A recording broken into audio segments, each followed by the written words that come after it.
The countdown begins. Every moment counts. Now, for the believer, it's not where you'll spend eternity. For the believer, it's how you'll spend eternity. The decisions you make today determine where and how you will spend eternity. You will not be judged on what you did. You will be judged in the light of what you were called to do. At the zenith hour, there's no second chance. Whatever we do in this zero time determines how we're going to spend eternity. Life is but a vapor. If you really want to know the truth, every one of us are going to touch people's lives if we just do what we're called to do. This 12-part series will challenge you to confront your motives, making your life count from this moment on as you face your own eternity with great confidence on Judgment Day. Uau, isso é ótimo, amém? Você pode sentar. Eu quero que vocês se empolguem nesta manhã, amém? Certo, estamos continuando o nosso estudo sobre Movido pela Eternidade. E estamos na hora 8ª, você sabe, há 12 horas no relógio. E na capa do livro há um relógio que significa as 12 horas, e a hora 12 é a hora zênite, que é onde o ápice acontece. Também é um lugar a que Jesus se refere, onde haverá a transição para o eterno.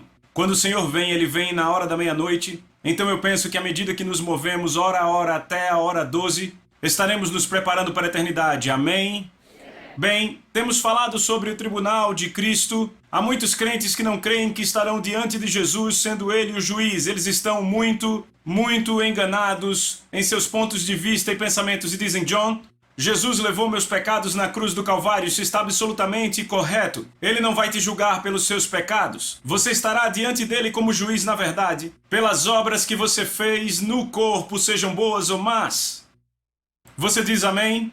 As recompensas dadas no tribunal de Cristo serão de um campo muito amplo. Elas irão de você ter tudo o que você fez queimado, até o outro extremo, você reinando ao lado de Cristo pela eternidade. A eternidade é um tempo muito longo. Os julgamentos realizados no tribunal de Cristo, a Bíblia diz que são julgamentos eternos. Ou seja, nunca haverá uma alteração desses julgamentos. Nunca haverá nenhuma emenda, nunca haverá o cancelamento desses julgamentos. Então o que você está fazendo agora nessa vida vai determinar como você passa a eternidade. Você pode dizer amém? Para o crente não é onde você passa a eternidade, para o crente é como você passa a eternidade. Você imagina alguém olhando para você e dizer a forma como você viver nas próximas 24 horas vai determinar os próximos 1000 anos? Onde viverá, a casa que terá, o trabalho que terá, as pessoas com quem trabalhará? Você consegue imaginar 1000 anos se você voltar? 1000 anos atrás é antes de Cristóvão Colombo ter descoberto a América, é muito tempo atrás. Ainda assim, isso não é nada comparado ao que eu estou falando, porque a eternidade é para todo e todos sempre, e qualquer coisa dividida pela eternidade é igual a zero. Então Tiago diz que essa vida é uma neblina, e o que ele está dizendo na verdade é que esta vida é zero comparada à eternidade. Então o que estamos fazendo nessa hora zero vai determinar como passaremos a eternidade. E se você olhar a alegoria de Afabel escrita no livro, você vai ver que há um homem que recebeu o dom da liderança dado por Jalen, e este homem não usa a sua liderança corretamente, ele foi muito egoísta. Na verdade, o seu nome é egoísta na alegoria. E como resultado, ele passa o resto da sua vida como? Ele se torna um jardineiro cuidando da paisagem no reino de Afabel, enquanto há uma jovem mulher chamada Caridade, que serviu a Jalen tão fielmente, que entregou sua vida continuamente visando Jalen, o reino e as pessoas, e ela acaba se tornando uma governante com Jalen. E é exatamente assim que acontecerá. Haverá recompensas distribuídas e perdas sofridas pelos crentes no dia do julgamento. E é bom para nós descobrirmos o que Deus quer que façamos agora, ao invés de sermos surpreendidos por Ele no dia do julgamento. Você pode dizer amém? Certo, então vamos continuar agora, vendo como será o julgamento dos crentes. Vamos dividir isso em 2 grandes categorias pelo resto das lições. Pelas próximas horas, temos mais 5.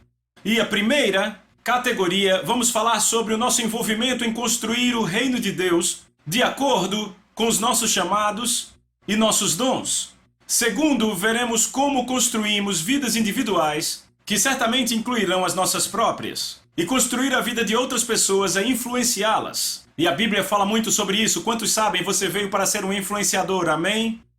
Com relação à nossa vida individual, como cooperamos com a graça de Deus para desenvolver um caráter cristão, certo? Isso certamente seria o resultado da forma como reagimos à sua palavra e do que cremos e da nossa obediência a ela. Você diz amém? Então, Romanos capítulo 11, verso 29 faz uma declaração interessante, porque nesta hora e nas próximas horas eu vou falar sobre o nosso trabalho no reino.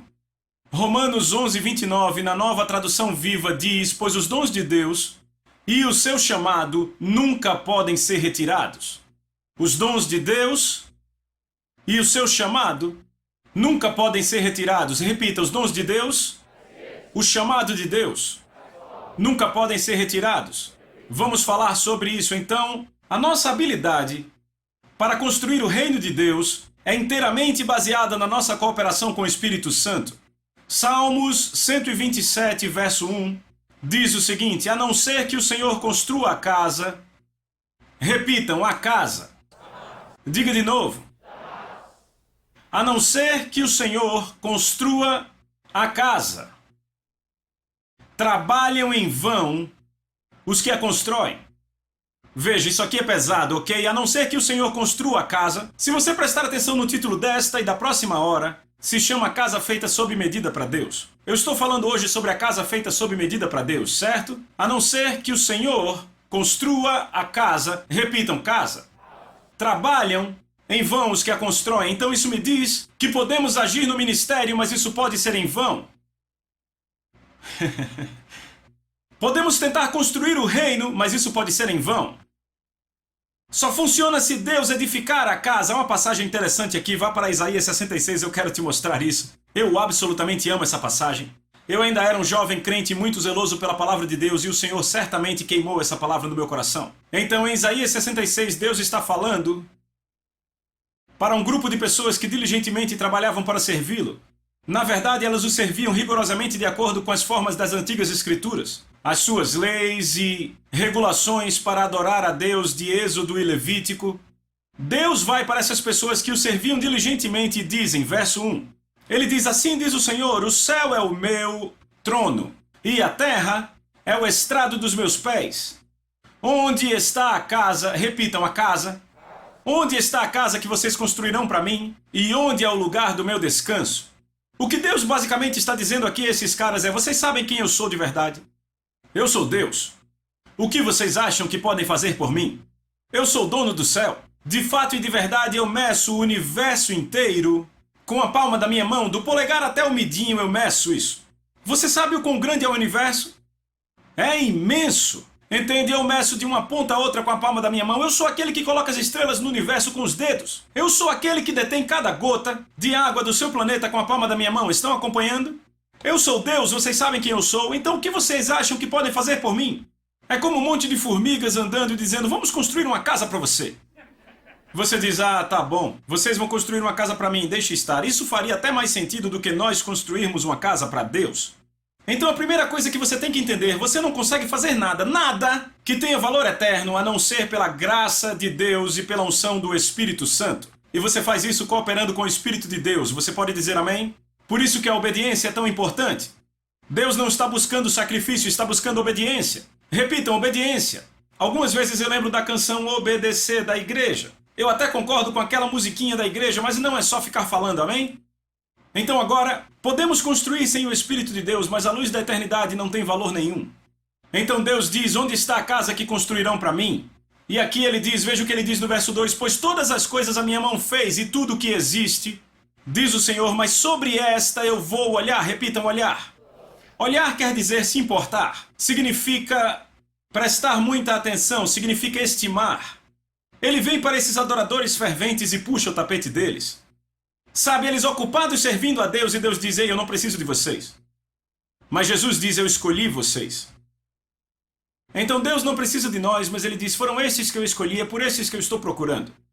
E ele continua e diz: eu cuido dos pobres, repitam, pobres, e com o espírito contrito, dos que tremem a minha palavra.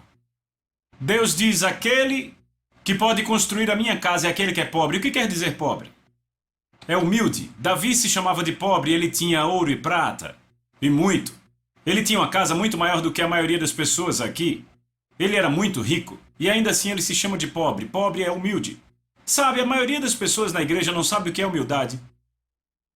Eu acho que a maioria das pessoas pensam em humildade como sendo fraco, sem força. Isso não é humildade. Na verdade, muitas vezes na Bíblia, pessoas humildes eram confundidas com arrogantes.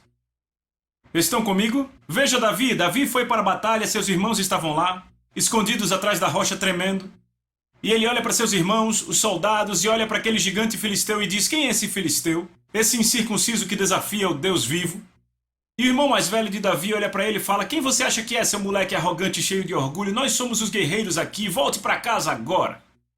Peraí, quem é o arrogante e orgulhoso aqui? Se você voltar um capítulo, Samuel vai para a casa de Jessé e diz a um rei entre seus filhos: e Jessé deve ser meu filho mais velho, Eliabe. Sabe, ele é enorme, cheio de músculos, não tem nenhuma gordura corporal. Ele joga no time principal da escola. Ele é quarterback no time de futebol. Sabe, ninguém passa por ele. O cara é bem dotado. Ele é um líder, tem que ser ele. Eliabe entra. E o que Deus diz a Samuel? Nem olhe para ele, eu o rejeitei. Por que Deus rejeita? Há apenas uma razão: orgulho. Então exatamente a coisa que Eliabe tinha dentro de si, ele acusa Davi de ter. Por que Davi é tratado assim? Porque ele é confiante em Deus. A verdadeira humildade é você reconhecer que você não pode fazer nada a não ser por ele. Mas isso não faz de você um coitado, porque você se levanta como Davi e diz: o Senhor é a minha força. A quem temerei? O que pode o homem fazer contra mim? A sua confiança está em Deus, assim você vai buscar a vontade dele. Se você olhar o livro de 1 Samuel, Davi é chamado de humilde, mas o que ele faz o tempo todo? Pergunta ao Senhor, pergunta ao Senhor, pergunta ao Senhor, mas o que ele está dizendo? Ele está dizendo: eu quero saber o que você quer, porque se eu souber o que você quer, eu serei bem sucedido. Mas Saul, por outro lado, orgulhoso, disse: eu fui forçado. Vem a diferença? Saul fez algo porque se sentiu forçado, Davi fez por obediência. Quando cooperamos com Deus por obediência, isso é a verdadeira humildade. Você pode dizer amém? Então ele diz: os que são pobres e os que são o quê? Contritos. O que é ser contrito? Você vê contrito e quebrantado na Bíblia. Estas coisas você deseja, ó Deus, um coração contrito e quebrantado. Eu quero usar a palavra quebrantado. O que quebrantado significa? Eu digo, a maioria dos crentes não sabe o que isso significa. Se você quiser entender quebrantado, olhe para um cavalo. Você pode ter um cavalo que é mais rápido que qualquer outro cavalo no estábulo, mas se ele não for quebrantado, quando o tempo da guerra chegar, os cavalos menos dotados e menos habilidosos vão para a batalha. Porque eles são quebrantados e aquele não. Quebrantado lida com o quê? Quando o guerreiro sobe no cavalo em direção àquela batalha, as espadas desembanhadas, o cavalo não vai desviar do seu caminho, a não ser que o cavaleiro dê a ordem. Aquele é o seu mestre, ele é completamente submisso à ordem dele. Por isso que os americanos são um dos povos mais difíceis para se pregar o evangelho. Eu já preguei no mundo todo. Porque somos um povo tentando entender os princípios do reino com uma mentalidade democrática. O reino de Deus não é uma democracia, é um reino. Existe hierarquia e autoridade.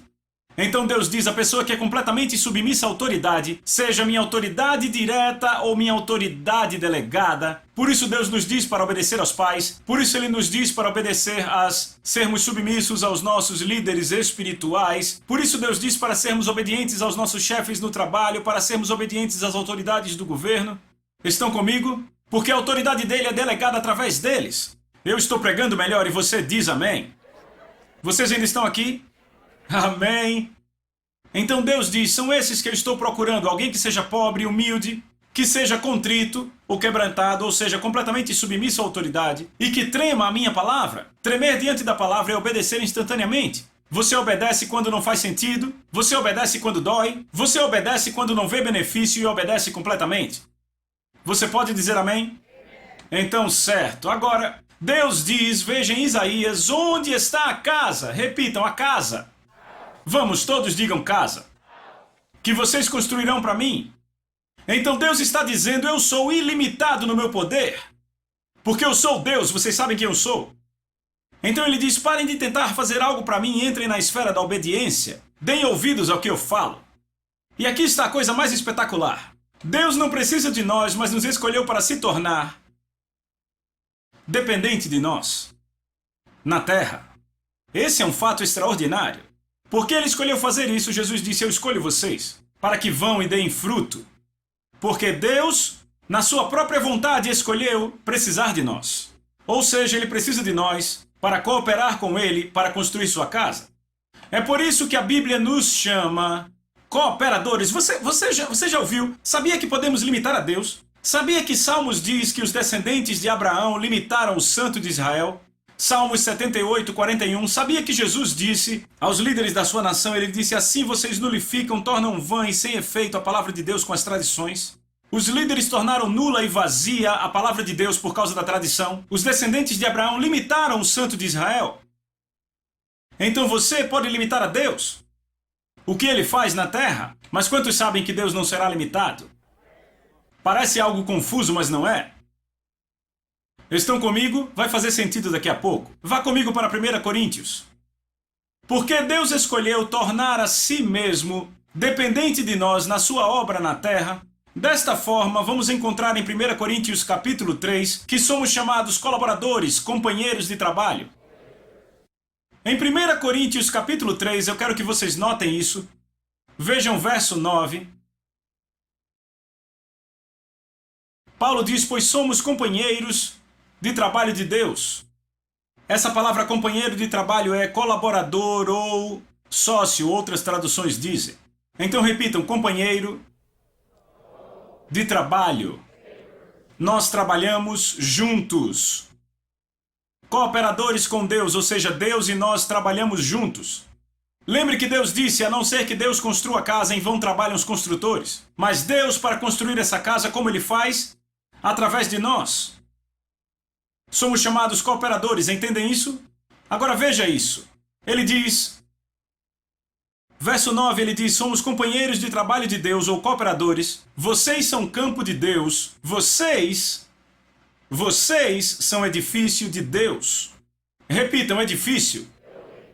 Paulo nos diz que somos edifício de Deus. Agora lembre o que Deus disse: a não ser que Deus construa a casa. Repita: casa. Deus disse: onde está a casa? Repita: casa.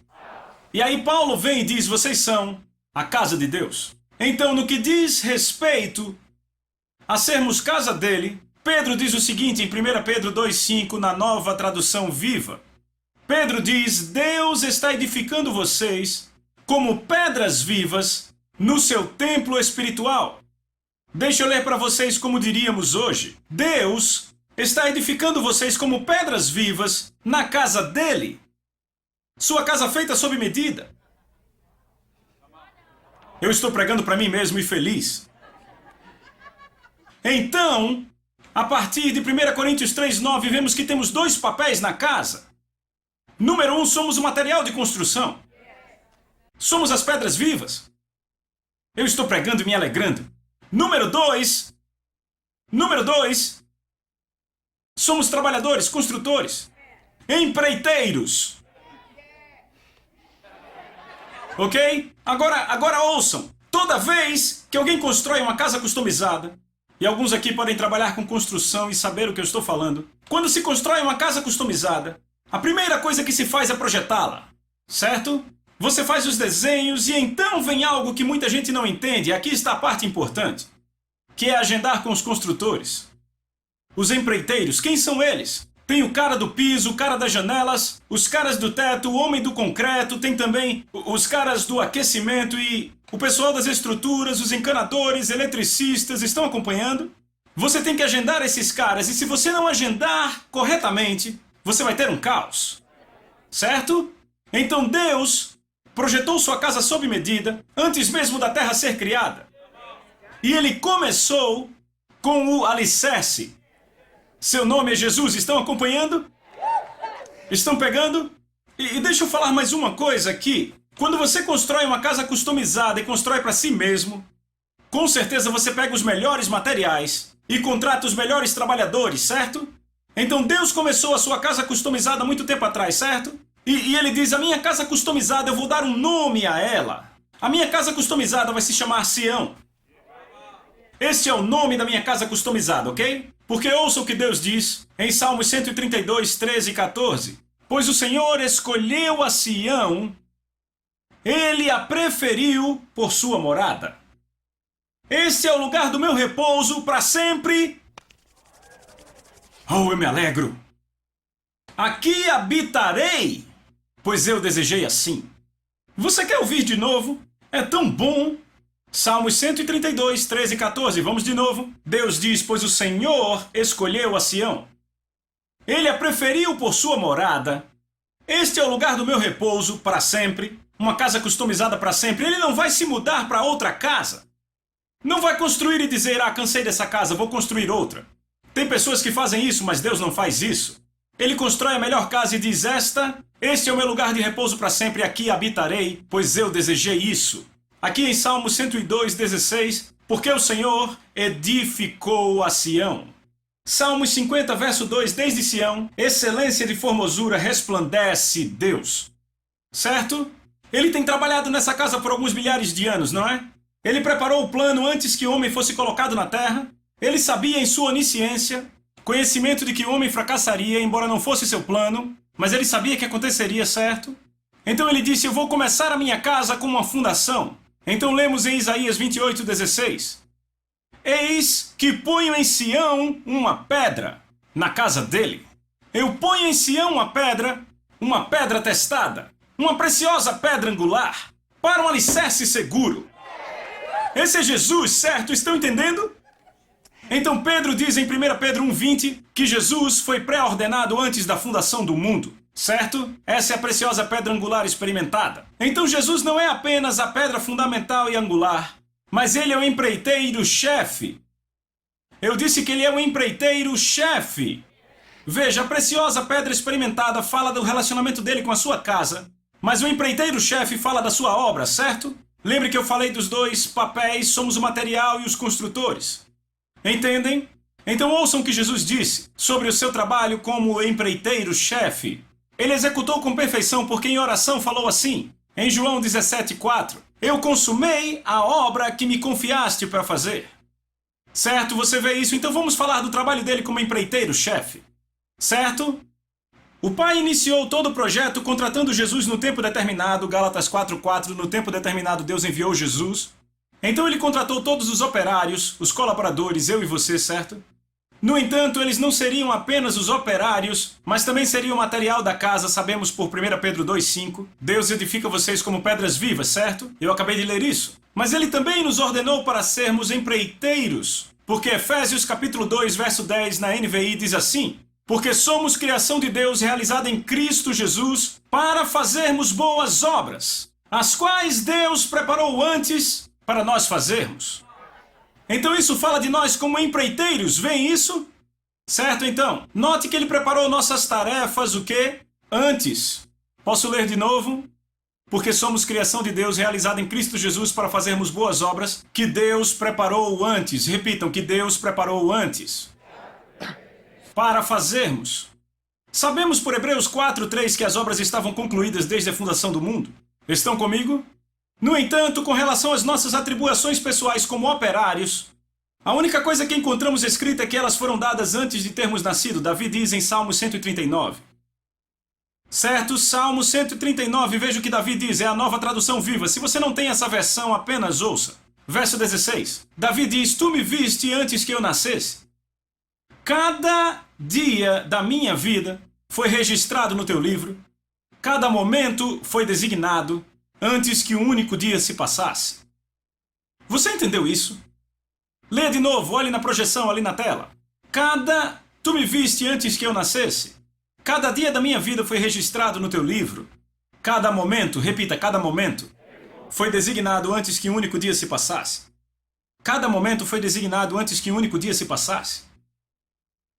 Veja, isso está em linha com o que Paulo diz. Paulo fala sobre si mesmo, ele diz, quando agradou a Deus que me separou no ventre da minha mãe e me chamou através da sua graça. Repita, chamou. Então isso é Paulo falando do seu chamado. E então fala Jeremias, eu te conheci antes de te formar no ventre da tua mãe, antes que tu nascesses eu te separei e te consagrei como porta-voz para o mundo. Isso é Jeremias 1:5 na nova tradução viva. Cada dia foi designado, cada momento foi designado antes que um único dia se passasse. A pergunta é, nós vamos cumprir o que foi planejado para nós? Eclesiastes, capítulo 3. Eu quero que todos abram lá. Eclesiastes, capítulo 3. Diga amém se você achou. Certo, a partir do verso 14 eu vou ler da nova tradução King James. Eu sei que o que quer que Deus faça, isto será para sempre. Nada, todos gritem, nada. Nada pode ser adicionado a isso. É o que Deus estava falando àqueles caras em Isaías 66. O que acham que estão fazendo? Nada pode ser acrescentado. A não ser que Deus construa a casa, em vão trabalham. Repitam, nada pode ser adicionado. Eu sei que o que quer que Deus faça será para sempre. Nada pode ser adicionado a isso. E nada, repitam, nada tirado disso. Deus faz assim para que os homens o temam. Você viu isso? Eu estou construindo uma casa sob medida. Eu vou conseguir terminar. Você não pode adicionar nada, nem pode impedir que ela seja terminada. Mas é aí que entra a sua parte. Próximo verso. Aquilo que é, já foi. Aquilo que será, já foi. Peraí, o que isso quer dizer? Aquilo que é, já foi, e aquilo que há de ser, já foi. Cada momento da minha vida foi escrito no seu livro. Cada segundo da minha vida foi escrito no seu livro antes de eu nascer. Aquilo que é, já foi. Aquilo que há de ser, também já foi. Agora veja o que ele continua dizendo, e aí fica assustador. E Deus requer a prestação de contas daquilo que é passado. Olhe para mim. Aquilo que é, já foi na mente de Deus. Tudo da minha vida está escrito no seu livro antes de nascer. O que há de ser, já foi também na mente de Deus antes de eu nascer. Mas aquilo do meu passado, eu vou prestar contas. No trono do julgamento. Ou seja, eu cumpri o que ele escreveu para eu fazer? Ou será que eu fiz a minha própria coisa?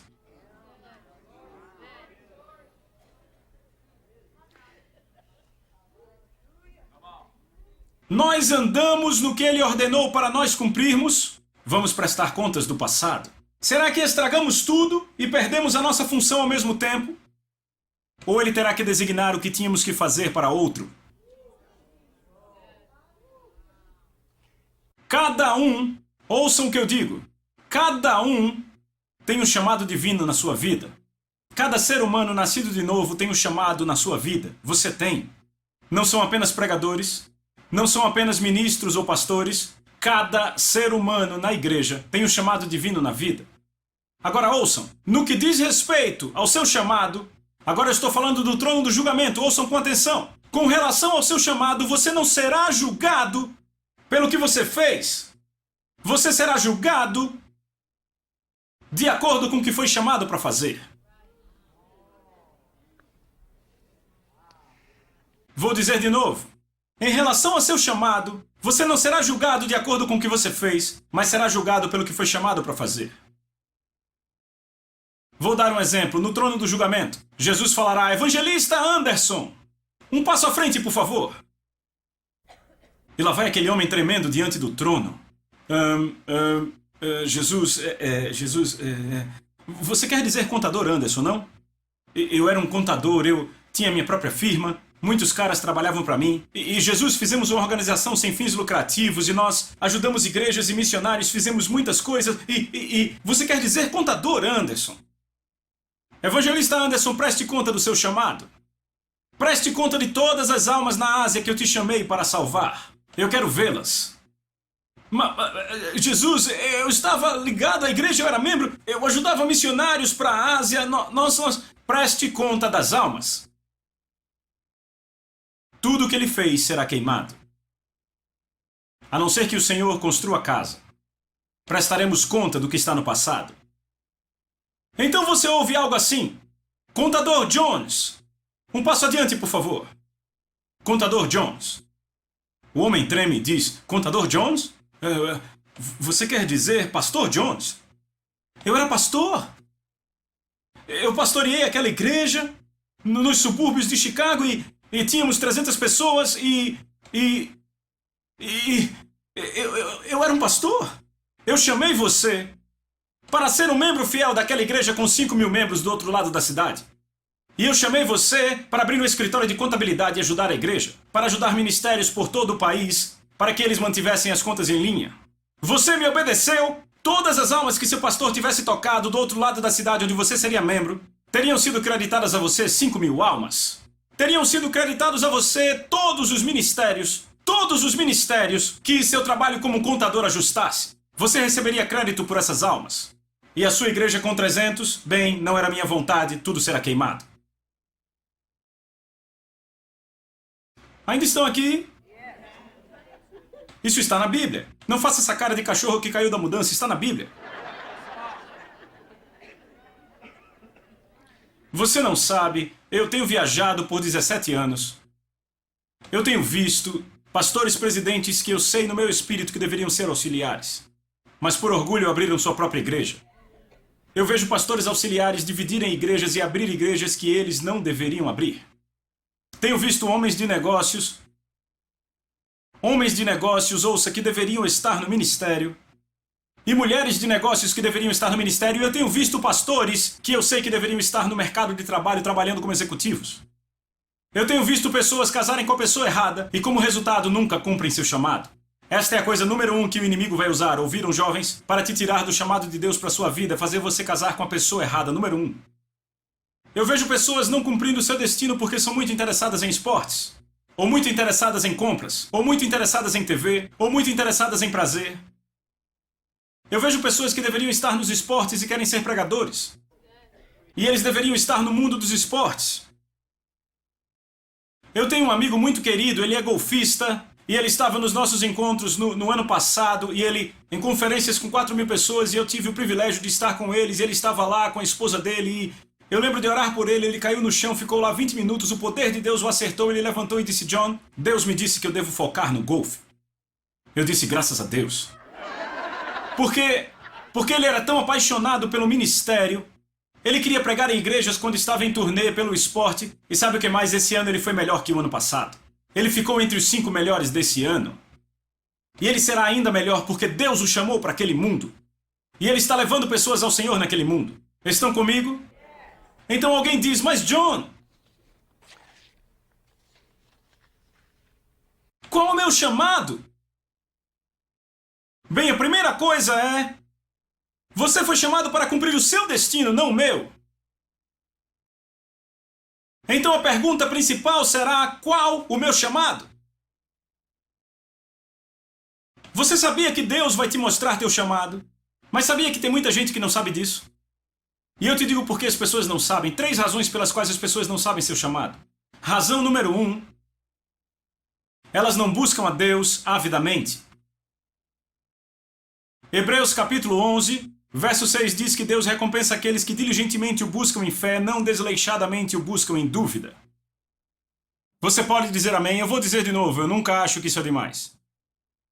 Deus diz que Ele recompensa aqueles que diligentemente o buscam em fé, não os que casualmente o buscam em dúvida. Você o busca avidamente? Eu nasci de novo na fraternidade da qual eu fazia parte na universidade. Eu jogava tênis naquele tempo e um dos irmãos da fraternidade me levou ao Senhor em 79. E depois de conhecer Jesus pessoalmente, eu lembro, eu era muito jovem, eu era um garoto. Como membro da Igreja Católica, eu ia para a igreja e ficava assustado. Eu olhava para o padre e eu sabia que eu era chamado para pregar. E eu tinha muito medo porque eles não casavam. E eu queria casar. Não é bom que o homem esteja só. E então, eu até fui para o seminário quando eu era um jovem garoto, quando estava na 7ª série, porque eu ainda pensava. Quando você é jovem, você está solto para as coisas de Deus, depois você endurece e daí tudo esfria. E eu lembro que eu fui ao seminário, fiquei olhando para o cara que liderava ali e eu fiquei, ele nunca vai casar. Ele nunca vai casar. Ele nunca vai... E eu lembro que o chefe dos padres veio até mim na última noite da semana. Ele me colocou numa sala e disse, você é perfeito para o sacerdócio. Eu disse, eu vou sair daqui, eu nunca mais vou voltar. Então, você se distancia de Deus por causa da dureza do coração. Como um jovem, garoto ou garota, você está aberto para Ele. Embora você ainda não tenha nascido de novo, você está aberto para isso. Então, eu me converti na minha fraternidade da escola em 79, eu tinha só 6 anos. Mas... isso é mentira, ok? Me perdoem. E quando eu nasci de novo e fui cheio do Espírito anos depois, de repente o Espírito de Deus começou a tratar de ministério. Eu não queria ser um ministro. Eu não tinha nada a ver com ministério. Sabe, todo ministro que eu tinha conhecido era estranho. Quer dizer, ou eles acabavam na África, numa cabana, ou acabavam numa casa com cheiro forte e crianças estranhas, porque havia um ministro... Sabe, eu cresci numa cidadezinha com 3.000 pessoas, e havia um ministro que eu conhecia, além do padre, e eu brincava com meus amigos, eu fui na casa dele uma vez, tive que prender a respiração, e quando eu cheguei em casa, eu estava fedendo. Na minha concepção é isso, ou ir para a África viver numa cabana. E eu me lembro Eu comecei a orar e diligentemente buscar a Deus, e 4 meses depois Deus começou a tratar.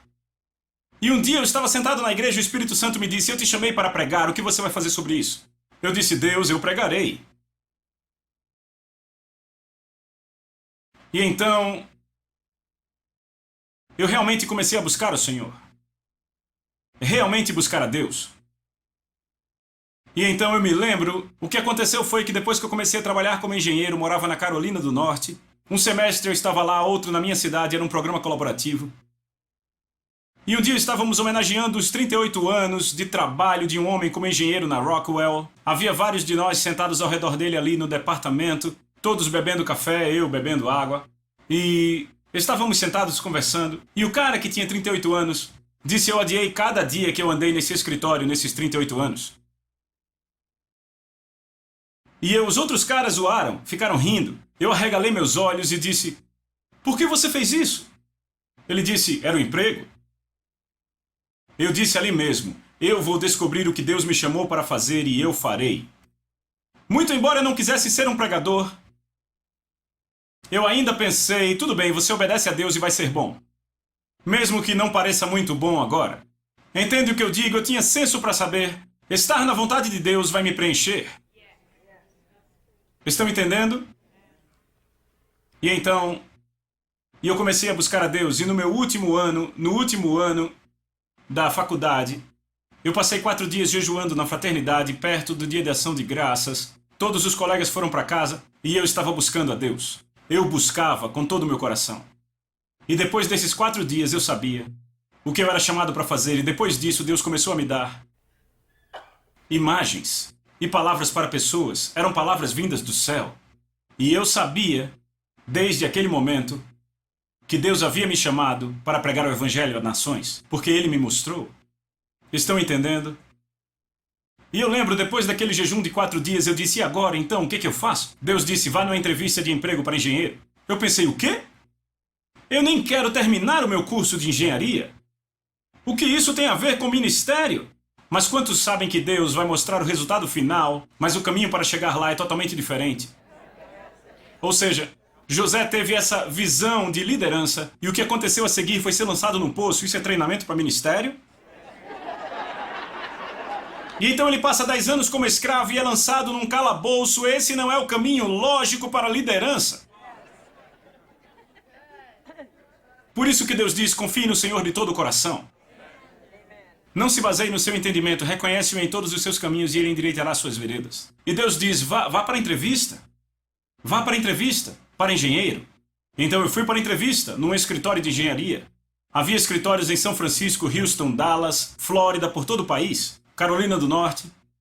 E o Senhor me mostrou: você vai trabalhar para a Rockwell International em Dallas. Essa era a oferta de emprego menos interessante que havia. E então eu fui para Dallas e eu estava muito frustrado. Eu pensava: bem, há uma escola bíblica em Tulsa que eu conheço, há uma também em Houston, mas não há escola bíblica em Dallas. Então eu fui para lá, e então de repente o Senhor me guia a essa igreja, e quando eu entrei na igreja o Senhor disse: plante-se aqui. Isso leva a outra razão pela qual há tantas pessoas que não sabem o chamado de Deus em suas vidas. É porque eles não se plantam em igrejas locais. Escreva isso. Então, eu vou falar disso na próxima hora. Deixe-me dizer algo. O Espírito acabou de me trazer algo, eu preciso falar.